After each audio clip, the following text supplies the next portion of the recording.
Semoga katuran siapa diri sama baiknya.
Megegek megegek uget sadulita hembel lae Ndara kula Raden Bratasena sampeyan aja bingung sampeyan aja susah sing jejeg imanmu ampun ngantos kecalan kaliyan kiblating kautaman Gus Kyai Semar Badranaya aku rumangsa nyangga dosa gedhe anggonku dadi satriyaning bangsa muspra tanpa guna ripalungguhan iki ngamarta sing kawentar tentrem kahanane malih dadi tintrim ngamarta yen negara sing kondhang ning saiki kahanane malah kebak ing rasa panandhang Kyai Semar yen para kawula para among tani padha nangis padha jerit reongan iki dudu salahe sapa-sapa nanging iki lupute para sentana praja ya kalebu Werkudara kowe tutura Kakang Semar Badranaya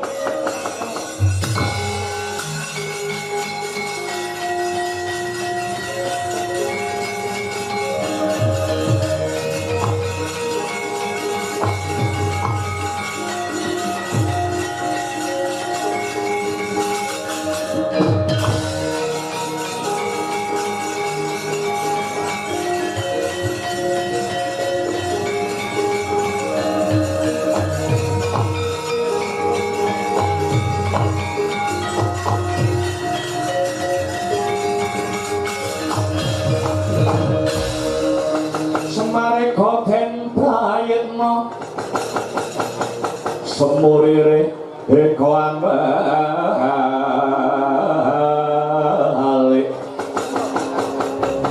tetyani kantayani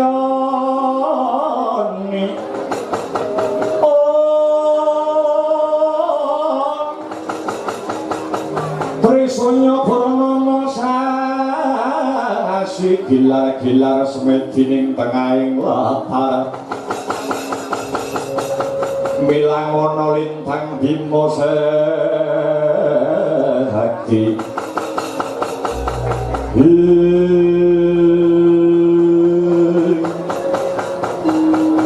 jagat diwa Bathara iya jagat pangestu Maradara Ndara kula Raden Werkudara kula saged nggagapi lan kula saged ngraosaken dumateng paiting lelampahan punika Gus nuwun sewu nggih Den nuwun sewu mangeling-eling pitungkase para sarjana ingkang sujaning budi duk rumuhun para sepuh nate paring dawuh urip kuwi saka sapa urip kuwi arep ngopo lan pungkasane urip kuwi arep kepriye banjur jentre kepriye Kakang Semar Badranaya ngaten nggih Gus urip kuwi saka sapa urip kuwi arep ngopo pungkasane urip arep kepriye siji urip kuwi saka sapa urip niki nggih peparinge saka sing gawe urip peparing saka Gusti kang murbeng dumadi lantarane Rama kaliyan Ibu ya bareng wis lair sampeyan iki urip do arep ngopo sampeyan urip teng alam padang niki sejatine mung diutus sing ngongkon sapa sing ngutus nggih Gusti sing nyipta jagat kon ngopo Kakang Semar kon nindake kewajibane urip manut karo kodrate dhewe-dhewe yen kodrate dadi among tani dadi tani sing becik, yen kodrate dadi dwija utawa guru dadi guru sing becik. Lah sakniki wangsul teng sampeyan. Sampeyan niku urip wonten ing alam padang iki kodratake kalih jagat pinesti ing widi pinurba ing dewa dadi satriyaning bangsa. Mang dadi satriya sing apik, mang dadi pejabat sing becik. Ngayomi para kawula cilik. Ibarate wayang manuta karo pakeme dhewe-dhewe. Mongko sakniki kawula kok ora iso ayem, negara ora iso tentrem, mergo pakeme dhewe ora rampung, senengane ngubek-ubek pakeme wong liya. Lho niku.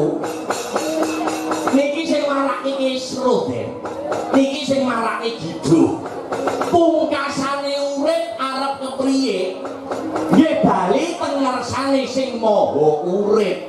Asale saka Gusti, Gusti sing nyiptake, baline ya manut karo sing nyiptake. Bali marang ngarsane Gusti ingkang murbeng dumadi.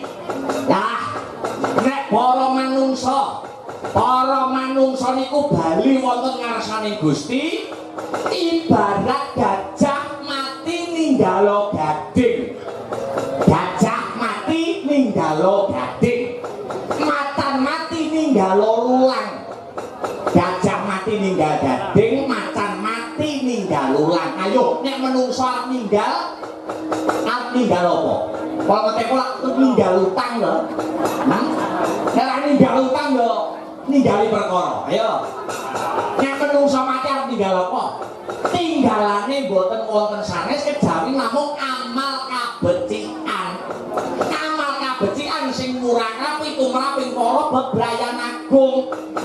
Nadyan menungsane wis ora ana, ning darmane isih dilestarekake para bebrayan agung. Yai Semar kados pundi, Ndara? Dina iki para among tani ana ing negaraku, negara Ngamarta, lagi nandang susah. Bima Sena ya aku werku gara duweni krentek kepengin bantu para among tani kang mapan ana karang padesan. Ben lajeng kanthi cara napa? Kanthi cara napa paduka badhe bantu para among tani? Werku gara bakal bendung Kali Serayu Kakang Semar.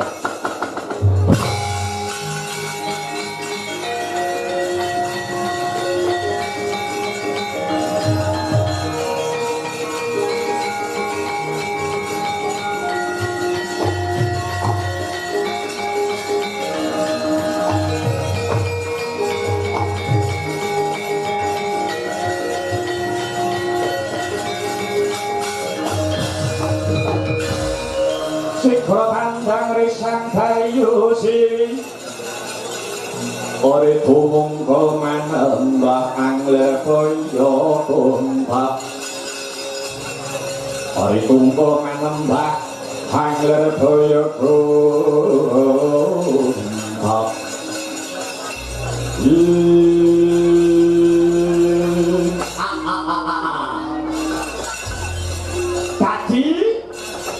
Cukupe niki mangke Raden Werkudara badhe bendung Kali Serayu Gus. Kakang Semar pancen kaparanyata kabeh mau tak lakoni karana niatku kalamun Kali Serayu wis kasembadan tak bendung.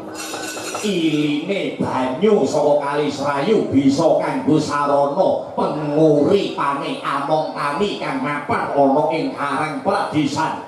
Inggih Gus, inggih. Tegese sampeyan golek kamulyan, sampeyan golek kamukten ora kanggo diri pribadine sampeyan dhewe, ora kanggo kulawarga, ora kanggo golongane dhewe, nanging kangge penguripaning bangsa lan nagari. Bagus, elok digayang sampeyan, Ndara. Ning wanti-wanti weling kula nggih. Wanti-wanti weling kula. Sampeyan kanthi sampeyan jak sedulur sampeyan ing Kendari Sada. Panasanes kakang sampeyan nggih menika Adhita Kendhali Sada Si Anoman niku sing nate duweni pengalaman bendung segara, bendung samudra Hindi wonten ing lakon Rama Tambak Duk Kepungkur. Kyai Semar yo ngestokake dawuhmu. Sampeyan rembukan karo Kakang sampeyan Senggono. Sampeyan lambari jiwanipun sinatriya. Mugi-mugi gegayuhan ingkang luhur anggenipun paduka badhe mulyake para amongtani sageta kasembatan Gusdara Bimasena.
Yen lu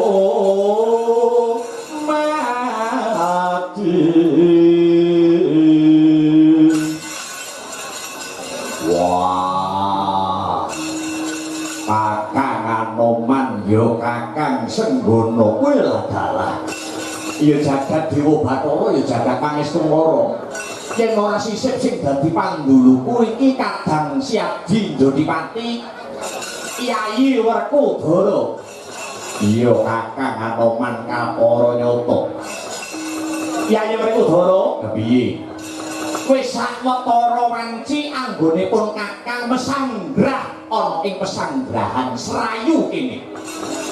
Awit aku nampa atur saka jeneng sira Yayi Werkudara tri-ari kamuri utawa telung dina kepungkur.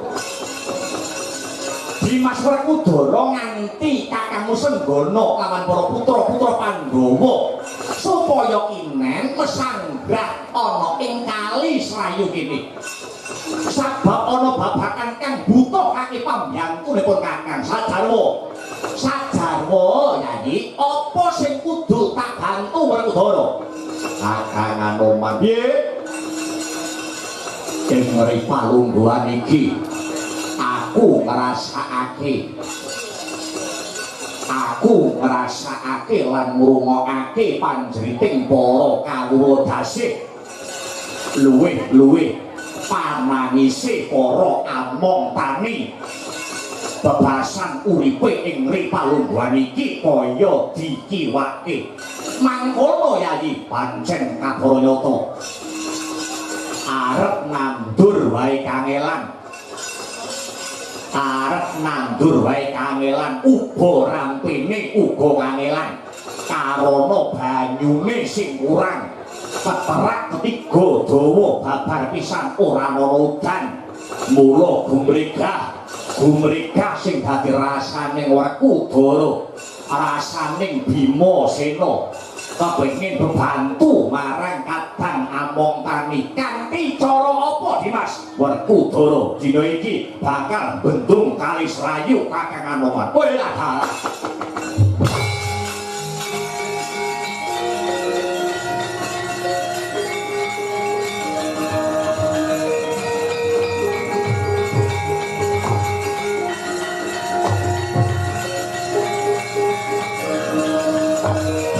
Pun hati ping moko sehari mulat menganggap katinggal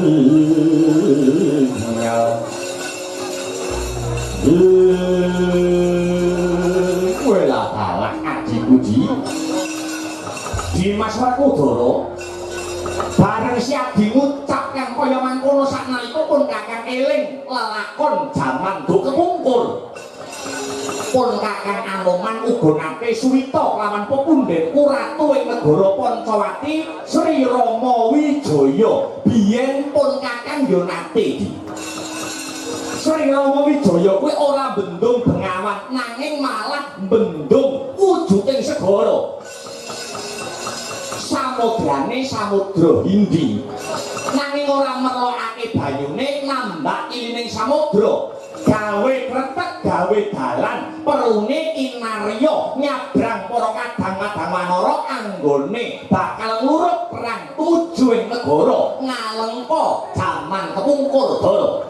Iya wis saiki mangkene Yayi dina iki pun Kakang Laman Syadi ayo padha bareng kumandang gawe yen perlu kayu-kayu sing gedhe dirubuhake watu-watu sing gedhe didongeli mengko para kadang-kadang Anoman anak-anakmu kabeh Antarja Garutaca Antasena padha dikiramake dikon kumandang gawe ya kalebu para kawula ing Karang Padesan.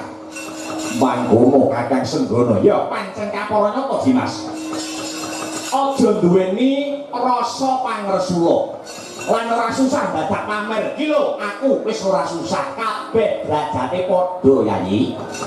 Piye yen kira-kira pun Kakang duwe panemu mangkono Werkudara? Ya aku matuk Werkudara sarujuk.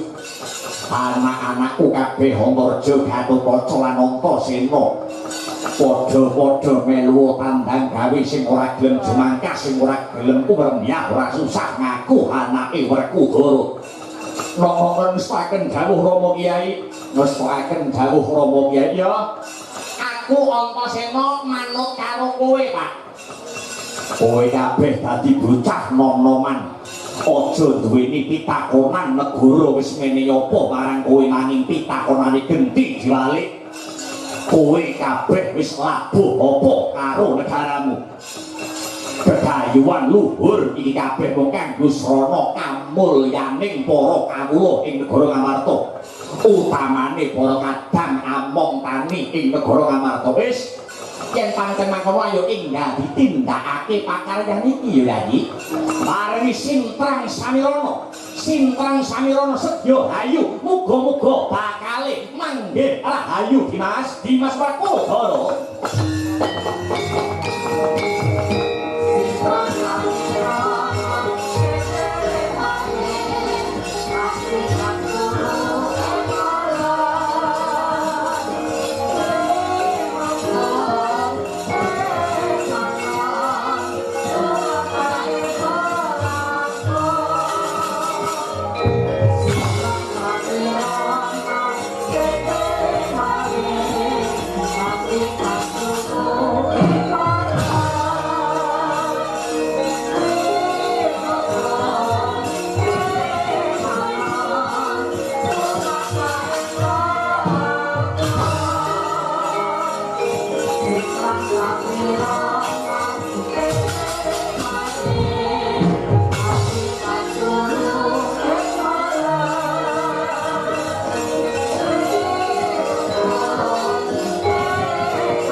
Sang Rama Daya Padya yaksa guncang bama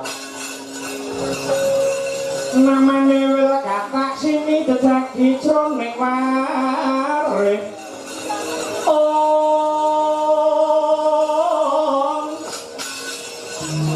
mbadha kolam tanpa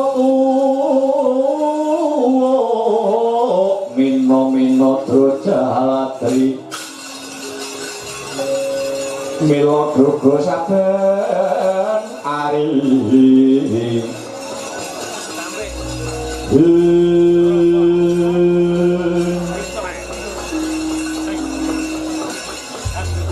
kacarita nenggih sang Senggono ya sang Hanoman tandang kridane gigya ngrebahaken wujudipun kekayon sela-sela ingkang ageng den dongkeli minangka kekuwataning tambak kinarya bendung ilining Bengawan Slayu Krida Risang Senggono den bantu kalian para putra-putra Pandhawa yen cinandra sela-sela ingkang ageng kayu-kayu ingkang ageng kinarya bat-batan Risang Raden Hanoman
Manggya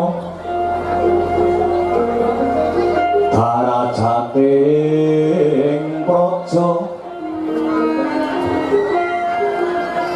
kawaryan wasunya ruri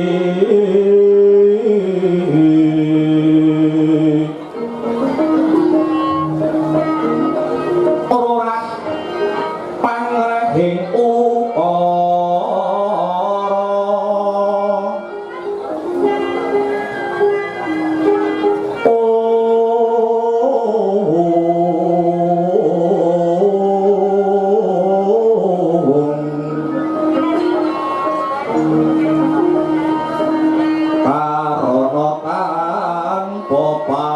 lupi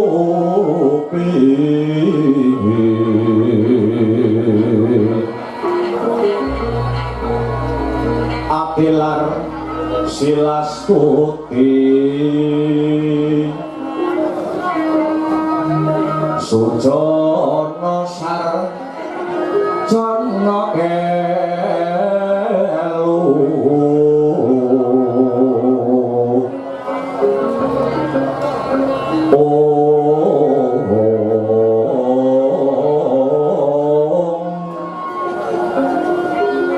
kalunglun kala tida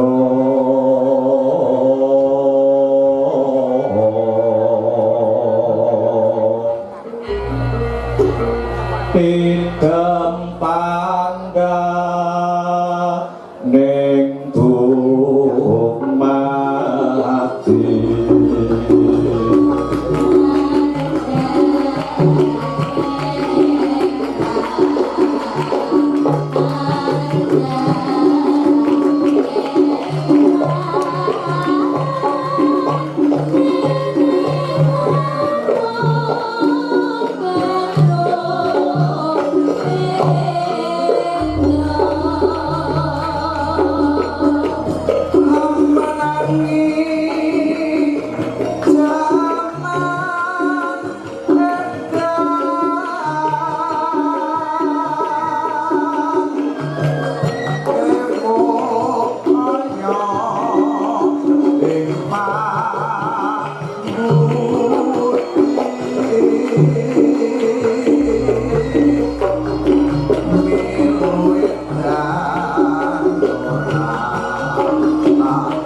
Iwan suksmana mangadi inuwih muga paring pepayung marang panjenengan ingsun Nalendra ing negara Ngastina Prabu Duryudana sumrambahe para warga Gung ingkang mapan ana ing negara Ngastina. Duh Koko Prabu, Koko Prabu jimat pepundhen kula Koko Prabu donya praping delahan. Koko Prabu Mandura, Koko Prabu Baladewa ingkang kula sawang sampun kesdurawuh wonten Stinggil negari Ngastina. Sakrawuh paduka Kanjeng Koko Prabu kula ngaturaken sembah pangabekti tandha pengaji-aji lan mugi kasekecakna anggenipun lenggah wonten ing Stinggil negari Ngastina menika Duh Koko Prabu jeneng Koko Prabu Baladewa. Wiladalah Yayi. Iye sampun kula tampi sembah pangabekti tandha pengaji aji saking jengambika Nyayi Prabu Duryudana ing nagari Ngastina lan kula kinten sampun boten kirang sekeca anggenipun ingkang raka ing Mandura anggenipun melenggahan mapan wonten ing Stinggil negari Ngastina mriki Yayi.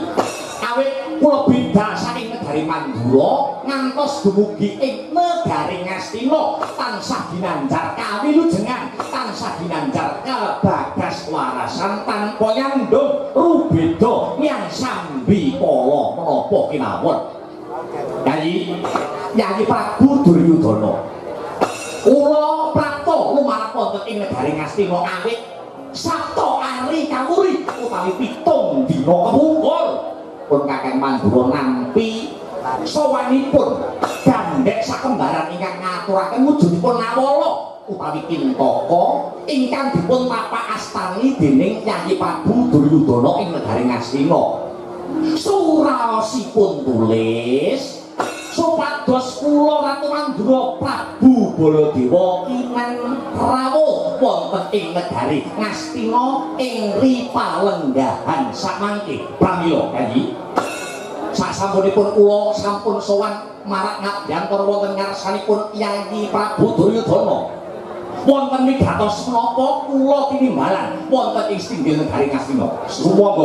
Sumangga kula aturi paring dawuh, sumangga kula aturi ambabar pangandikan.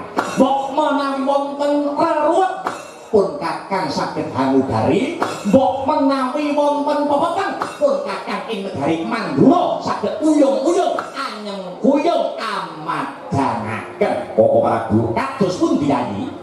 Blokasuta blak utang terus terang. Dinten sakmangke ingkang Yayi ing Ngastina nembe ketaman ribet jibek bebek raosing manah kula saking pamawas kula namung jengandika Koko Prabu ing Mandura ingkang saged mudhari preruwet pemadhangaken pepeteng ingkang dipun gembol kaliyan ingkang Rayi Ngastina Prabu Duryudana ingkang dipun ngersakaken Yayi Duryudana kadosa pundi Yayi? Koko Prabu ingkang tansah gumana musik wonten sajroning manah kula boten wonten sanes kejani kudrating jagat ingkang sinebat perang agung ingkang binjang jumat wonten Tegal Kurusetra ingkang nama perang Bharatayuda Jaya Binangun. Perang kala wau perang ing antaraning para Pandhawa dalah para Kurawa inggih awit babagan perang ingkang winastan perang agung Bharatayuda Jaya Binangun kala wau ingkang siang pantaraning dalu tansah nyerimpet nyandung wonten raos sing batin kawula ingkang dipun kersakaken babagan perang agung ingkang winastan Bharatayuda Jaya Binangun kados pundi Yayi? Nyuwun pangapunten mila nganti Duryudana ngundang Paduka Koko Prabu Baladewa menawi bincang perang Bharatayuda Jaya Binangun sida kelakon siyos kelampan. Nyuwun sewu Koko Prabu Paduka Koko Prabu Baladewa badhe bantu para Pandhawa napa bantu para Kurawa.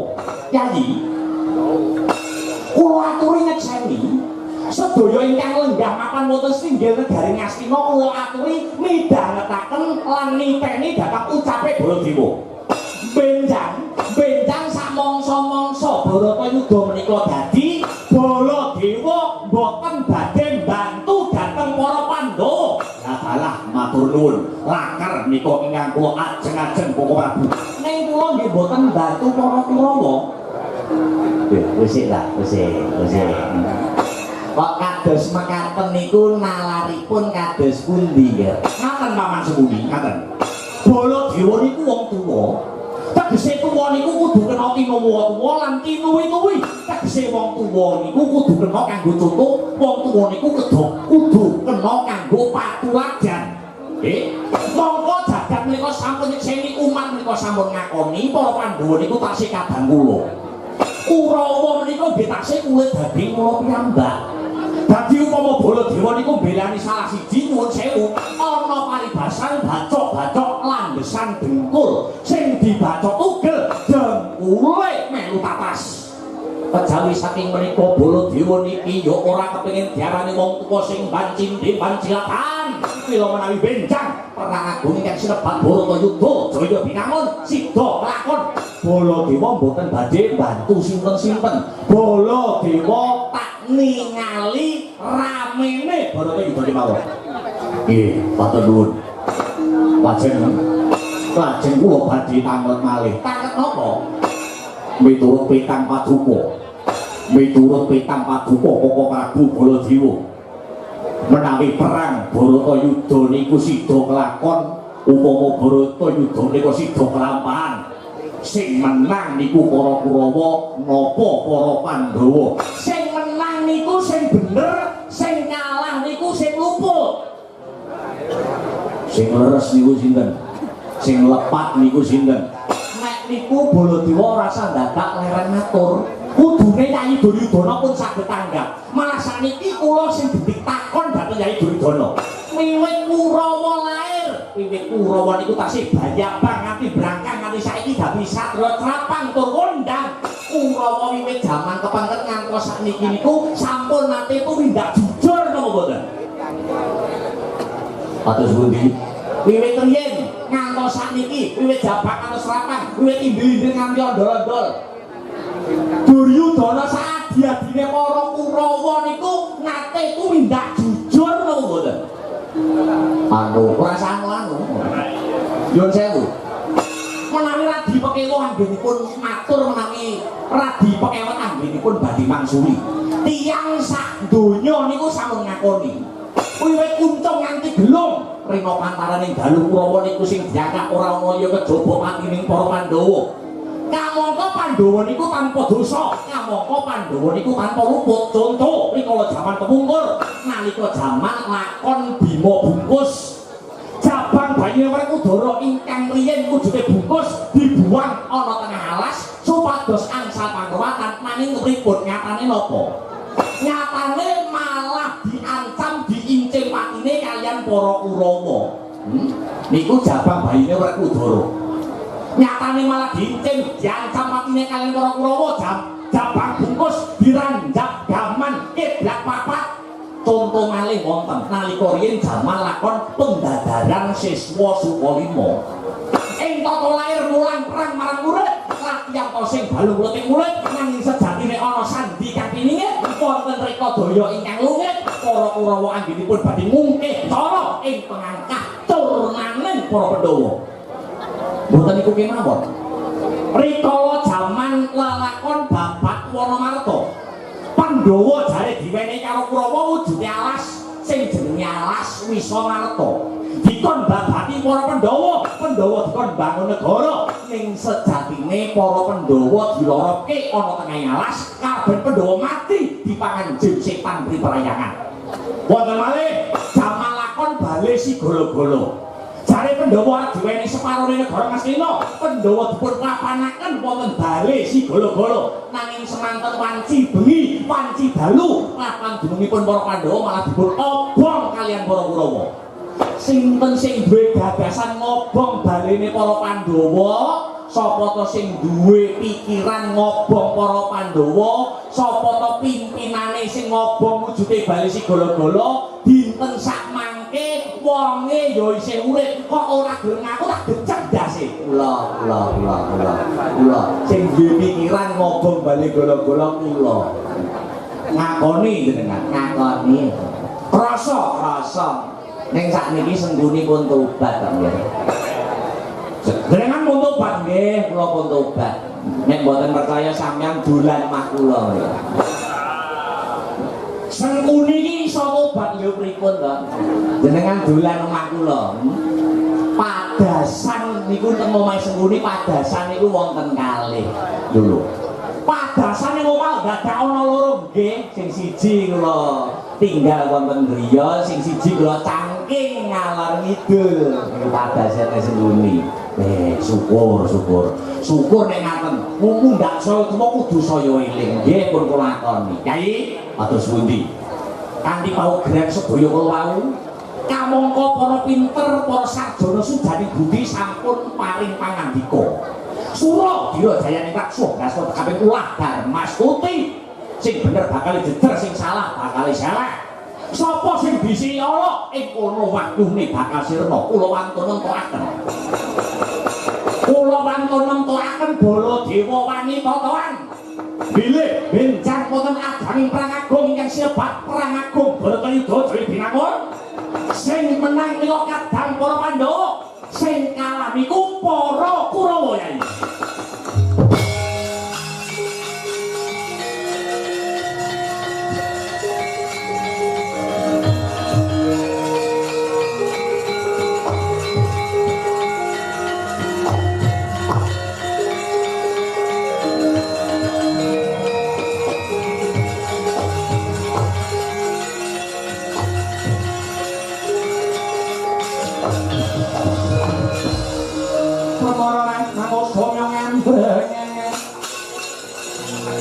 dikaronaning kasose paring marga amalapun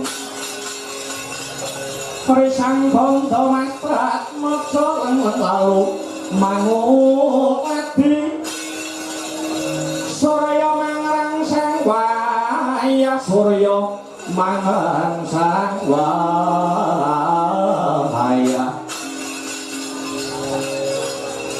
Umyo samara layanto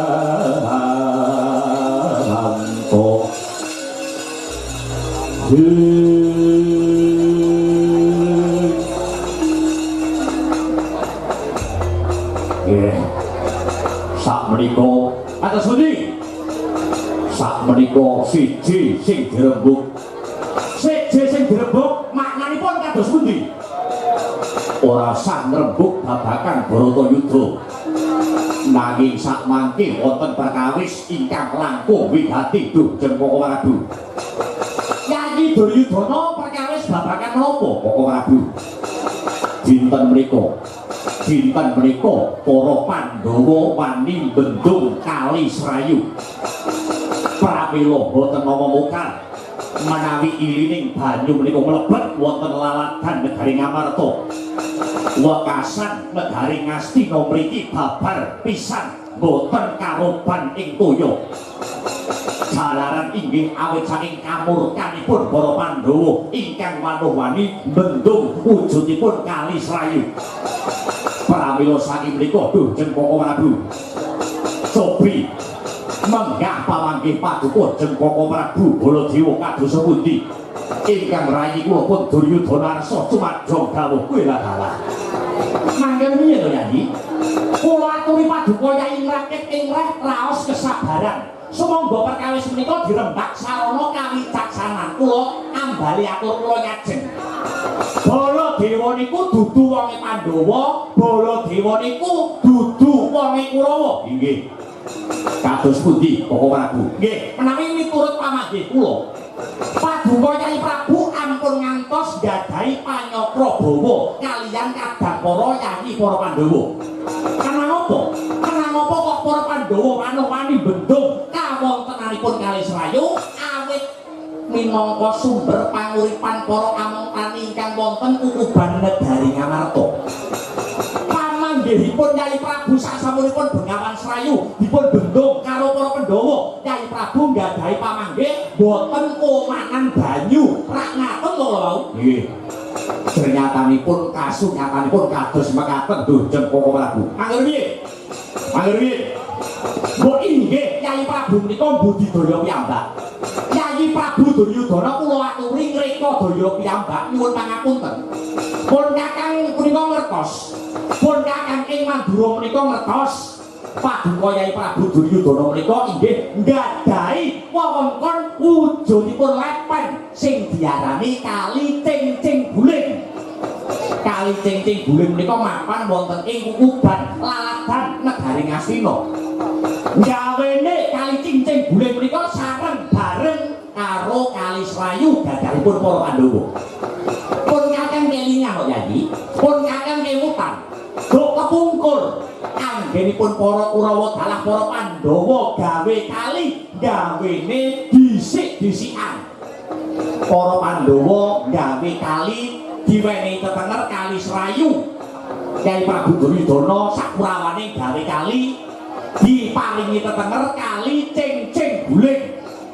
lah nek wis ngono mbok Yayi Prabu menika sampun ngantos iri lan meri dumateng kabegjanipun sanes boten wonten ginanipun kok Yayi boten wonten ginanipun boten wonten gunane eling Yayi Pandhawa lan Kurawa menika sami-sami prae Begawan Yasa padha-padha terak tegak turune pendhita sing linuwe turune Begawan Yasa sepele men rebutan perkara banyu kok remeh men Yayi monggo dinten sak mangke Yayi Prabu Duryudana kula dherekaken tumenga ing Ngakasa ngetoke jiwa kaprawirane iri meri srei drengki kula aturi nyingkiraken langkung rumiyin monggo pinten-pinten dinten menika Yayi Prabu Duryudana lan para Kurawa ingkang cacahipun kula aturi tumandang damel.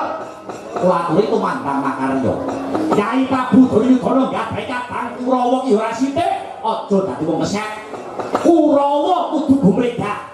Muktine aja kanggo muktekke awake dhewe, ning kanggo muktekke para kawula cilik. Yai Prabu Duryudana kula aturi enget. Yai Prabu menika dadi ratu ora mung ngratoni sedulur, ning ngratoni bangsa, ngratoni negara. Negara pundi, bangsa pundi? Inggih bangsa negari Ngastina ingkang sami ngayom wonten sahandhap pepadhanipun Yai Prabu Duryudana. Menika pawanggi kula. Mila sepisan malih kula namung ngemutaken. Ampun ngantos trah tungkrah dredah munggahe panca bakah karo padha-padha sedulur mung perkara sepilih, boten prayogi Yai, boten prayogi.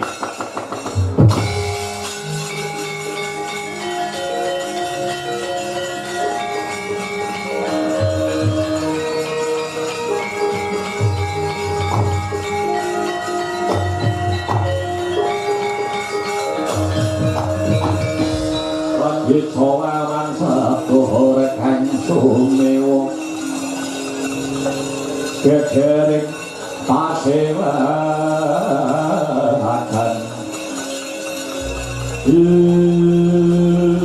lagi sowawan pangandikan Nalendra Ngastina halaken Raka Mandura Prabu Baladewa kedadak kasaru gegering jaba ana wujuding pendhita kapaes raseksa ledang-ledang munggah ana singgil negara Ngastina gawe cingak kang sami mulat.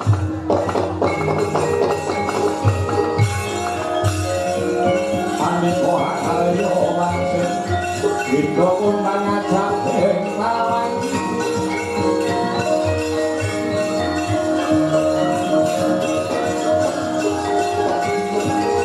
susunan ing ngendi kene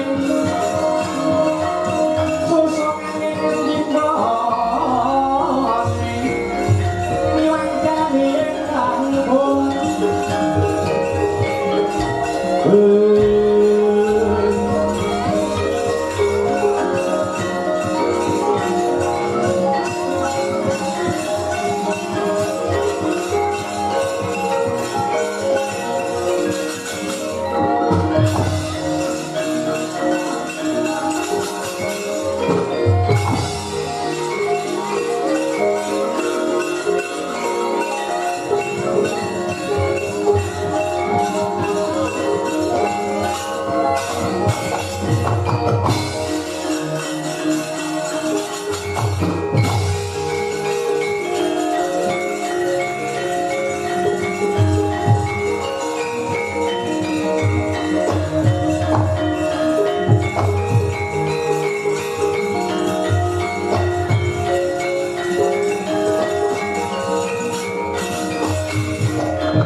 iku saknyatane gunjang sarati aku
Amit pasang Kalimantan pisowanan usina beto ngilo duni dumawaing tawang kowang waleh-waleh sinuwun Prabu Duryudana nderek pepang gladiwanuh kula menika begawan Godha Mangkara wingking saking pertapan Guwa Mangkleng menapa leres punika negara Ngastina iya pancen bener sang Panembahan syukur bagi jumurung menawi paduka menika ingkang nyepeng bawat pemerintahan negari Ngastina ingkang ajejuluk Prabu Duryudana pancen kapara nyata Prabu Duryudana ora ana liya kejaba wong panjenengan ingsun. Wah, lah syukur saged kepanggih kaliyan ratu sing sugih bondo turta ya sugih bandu banjur tekamu mapan ana ing negara Ngastina duwe perlu apa Begawan Buddha Mangkara